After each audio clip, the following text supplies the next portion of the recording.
শিলিগুড়ির মাটিগাড়ার একটি শপিং মলে একটি স্যালনে অভিযান চালিয়ে দেহ ব্যবসার কারবারের পর্দাফাশ করল ডিটেকটিভ ডিপার্টমেন্ট এবং মাটিগাড়া থানার পুলিশ। ঘটনায় গ্রেফতার স্যালনের মালকিন সহ এক গ্রাহক। গ্রেফতার গ্রাহকের নাম মোহাম্মদ শাহরুখ।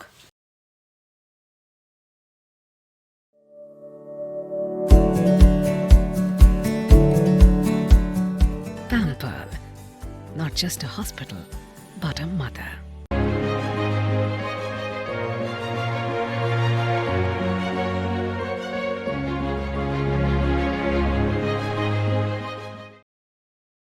জানা গিয়েছে, ডিডি এবং পুলিশ গোপন সূত্রে খবর পায় যে মাটিগাড়ায় শপিং মলে অ্যাডোর ইউনিসেক্স স্যালনে দেহ ব্যবসার কারবার চলছে।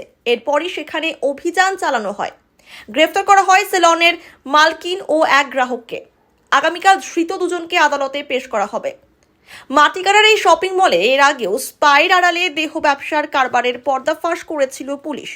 পুলিশের লাগাতার অভিযানে কিছুদিন এই কারবার প্রায় বন্ধ ছিল। কিছুদিন যেতে না যেতেই ফের এই কারবার শুরু হয়েছে। গোটা ঘটনার তদন্তে ডিডি এবং মাটিগাড়া থানার পুলিশ।